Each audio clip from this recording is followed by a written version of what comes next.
Hello, children. Are you ready for some cutting up and kikiing? Are you ready for a gay old time? Well, I hope you are, because now it's time for Hey Qween with your host, Jonny McGovern. Hey Qween, come on and spill the tea. Hey Qween, it's just a good old-fashioned kiki. Hey Qween, we're cutting up with Jonny. Hey, hey, hey, hey, hey, Qween. Hello, my beautiful boom boom guns, and welcome to another CCC Crazy Cuckoo episode of Hey Qween, with me, your host, Jonny McGovern.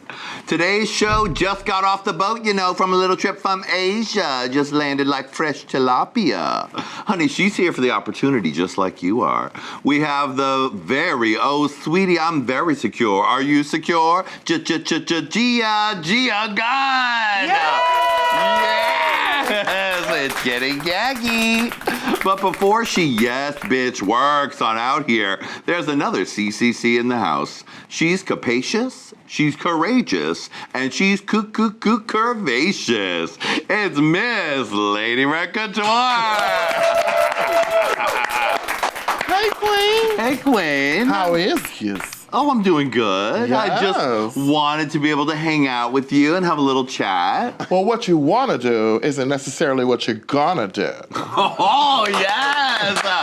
One of my favorite quotes from Gia this season. Ooh, so slicing, right? Oh. Slicing, I love it. God, she's good. I mean, it's almost like she carves a ham when she cuts up. You know what I mean? Slice by good, filthy slice. Mm-hmm. What privilege. Yeah! I mean, she is one of my favorite Rue girls of all time, really. Baby. And this is my favorite quote. Yes, that is the one. Well, it's going to be good to have her on set today, sweetie, because I'm sure. Oh. We're going to be sipping a lot of tea. Look, let's not hold off any longer, sweetie. GIA GUNN is in the house today. Yes. And we'll be with her right after this very gay break.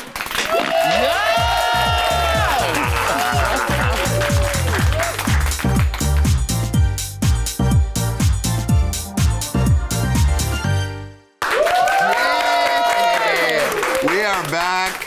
Honey, I don't like cheap queens, I don't like messy queens, but I do love gorgeous, talented, and quotable queens like the one and only GIA GUNN! Yay! Hello. Hey, Queen. What's the tea? Oh, well, this is the tea. Well, you know she puts the T in the LGB. Yes, you Did you like that one?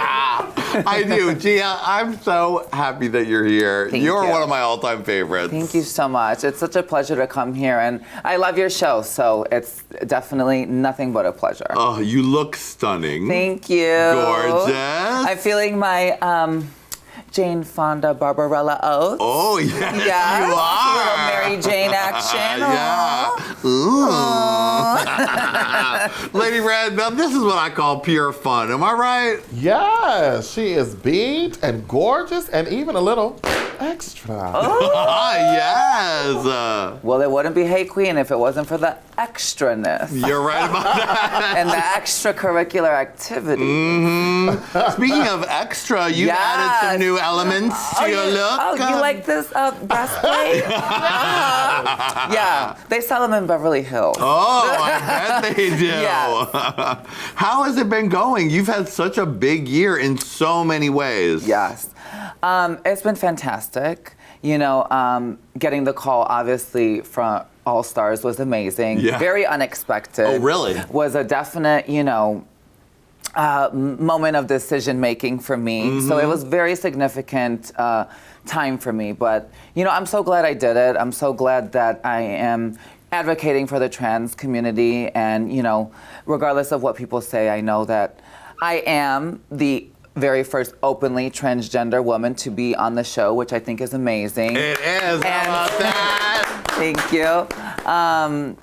But like anything else, it's television. I think our younger fans now are really taking the show seriously and kind of don't understand what entertainment is and how Drag Race is kind of a fun and shady, catty, but also very real. Yeah, I mean, you came in and you had your spoon ready. You saw the pot and you stirred, I sweetie. sure did. And you know what? I think now looking back, it's like, yeah, okay, maybe I wish I didn't say or do certain things, but I'm not one of those queens that likes to live their life with regret. I think you should always stay focused on where you're going and know where you are, but more importantly, where you're going. And, I definitely don't regret going on the show, but I definitely know that being back in the workroom kind of triggered some insecurities, brought me back to maybe a dark time in my life where I wasn't, fully realized and fully happy with who I was. And so, yeah, it's kind of weird, Yeah. But at the same time, it's like, I did it.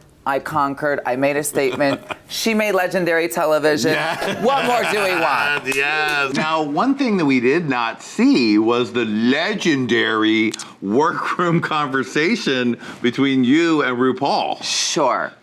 So, I don't really want to spoil too much because I am in the midst of writing a book. What I can say, though, was that it was very disappointing for me. And I feel that all that I did was be real. It's like, I feel that I was taking a really big step for myself.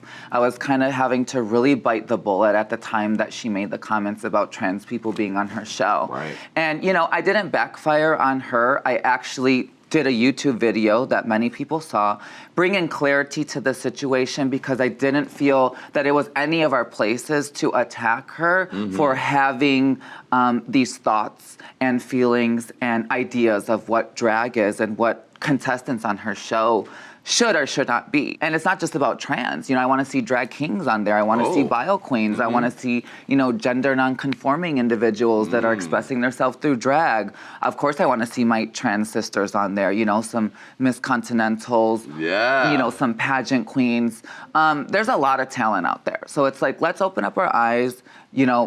Actually, no, our eyes are open. Let's just stop the bullshit and just get them on. Like, let's just stop the bullshit and let's just get these talented people on there. And it's like, who cares what drag used to be or the origins of drag? It's like, we've come so far. You've really had to make a sort of change in everything. You were the sassiest, gaggiest queen of your season, and now you're really representing trans people in a big way around the globe. You're even doing speaking gigs, sweetie. Yes, Miss Gia is not just at your local club, sweetie. She is giving talks at universities. How has that been, balancing this new sort of side of yourself that you're showing to the world? It hasn't been the easiest. Yeah. Just because I'm so used to, drag life and gigs and, shit getting gaggy and being crazy cuckoo cunt and all that. But I'd like to think that that was the old me. This, not only physically, but also spiritually and mentally, is now me. If I don't make time for myself and if I don't eventually close certain doors, no new doors will open. Right. So that's what you've been doing. That's what I've been closing the doors and opening new ones. Yeah, slowly but surely, right? Because it's like the whole reason I went on All Stars, obviously, there's two reasons why I went on All Stars, honey, and this is me being completely honest. Let's talk. It was certainly for the trans community, period, point blank. That's why I really did it. Why am I going on these tours and gigs and I'm not seeing the Sasha Colbys and the Roya Sextons and the Mimi Marks and the, you know what I mean? It's like, I don't see that, but it's like so weird because it's like, but that's what created all this. Yeah, exactly. At least from what I know. So I did it for that. And then obviously, honey, I'm trying to get paid, okay? Because, in order to move forward, I'm gonna, there's gonna come a time where I'm gonna have to kind of step back a little bit and, maybe, not make such grand booking fees, but still being grand in the fact that I'm doing something that I actually love and that I feel passionate about, Drag for me is a passion, but it's not the only passion that I that I have or that I've discovered that I have. So those are the two main reasons I did it. Yeah. And honestly, it's like, you know, sometimes I sit back, I'm like, well, did you even do it for you? So, you know, so it's like, it's all said and done, honey. You know, the money was spent and invested. The storage was opened and the drag was put in the vault. Yes. And we're moving forward, you know? So that's that. Yeah. Well, let's go back into All Stars 4 and Okay. really dig in deep. Ooh, okay. Okay. Okay. We're Now, digging in deep, We gal. weren't sure that last time we talked, you weren't sure you were going to ever get on All Stars. Right. And we know that obviously they had a wake-up call, and Right. there you were. So that must have been pressure. Yes. You knew you wanted to do well. So how are you feeling when you were walking back in? You didn't think you'd get there necessarily. There you were. What was that first moment like? Overwhelming. My heart was kind of racing, but I also just like, girl, here we go. Like, here we go. Yeah. You know, it doesn't feel as magical, I think, as the first time because it's years later. You've been in front of a camera before. You pretty much know who you're going to walk into. Yeah. At least you've worked with these girls before. So it's not that, like, brand new experience, like what's going on, but I'm still being like crazy, but like, you know, so you're a little bit more, what's the word, TV ready. Yeah. But it's still a lot of pressure, you know, the drag is, you know, you're looking in the mirror, you're going over your lips 20 times, Right. asking all the PAs, baby, buckle this, tuck that, put the, you know, because it takes a lot of work to walk in and look immaculate. Yeah. And you've especially- had people make you looks. It's not Looks, it's not like honey. last time where you had to pack from your closet. Yeah. Everybody's got a budget, and Right. you knew people are expecting. And I knew looks. that the girls were bringing. So Mm-hmm. I'm like, look, Gia, if you're gonna do this, you know, as fully realizing, that's not what this is for. So baby, go ahead and invest that money, do it right. And, you know, I actually had a long talk with Aurora Sexton before I went because I needed to speak to another trans drag queen who understands where I'm trying to go and understands what I've done, you know, and so I had a really hard time making the decision to go. I was in Chile. Right. I was, you know, doing my whole China Más Latina tour, Yes. you know, and my plan was to stay in Latin America and just kind of, you know, be the bigger fish in the smaller pond and kind of explode over there and Right. just, you know, hopefully have my career take off over there. And then it's like, they call. And I'm just like, fuck. And after, you know, thinking about it and talking with Aurora. What did Aurora have to say? You know, she said, girl, if you're going to go and do this, you know, make us proud. Don't go in there, you know, half-assing it and just being fishy. And, you know, because, girl, I was like, I'm going to go in there with a top knot, with a cute little Fashion Nova dress. Lip gloss, Yeah, lip and gloss, that's it. maybe a little, you know, Louboutin, and that's cute. And she's like, no, girl, you have to go in there. You have to turn and be that drag queen that we all live for and that we know that you are and realize that, you know, this is a drag show. And I said, you know what, sis? You're right. Because my whole problem was with the investment into the clothes. Right? Because you don't know if you're going to go home first or last. No, yeah, and you have to But if you still got to prepare, right? Yeah, if you're a fierce queen and you go there to place or to do well, you want to have looks ready for each and every single, you know, moment. You know, and I spent $16,000 in drag and rhinestones and feathers to go to this thing. You know, when realistically it was like that money needed to be going to my surgery. That's money I had saved. Right. You know, I did a GoFundMe. Yes, you did. Very successfully. You know, very successfully. A lot of people have a lot of things to say about it, but I'm like, you know what? If girls can ask for pageant gowns to go to pageants, you know, if these drag queens can ask, you know, for music careers or donations to, you know, for fan merch, I think I can ask for a pair of tits to feel complete as a woman. Totally. Why not? Why not? That's a classic New York City girl thing to do. I think Candace Kane and Gerlina had several different benefits for different parts of their bodies that they wanted. Why not? Well, it's expensive. And I think, you know, a lot of people feel like, well, Gia, you know, you're so successful and, you know, how dare you ask people that are generally less fortunate than you, whether it be, you know, financially or with a platform or whatever, you know, for help. And even my dad was totally against me doing the GoFundMe. He's like, Really? how dare you?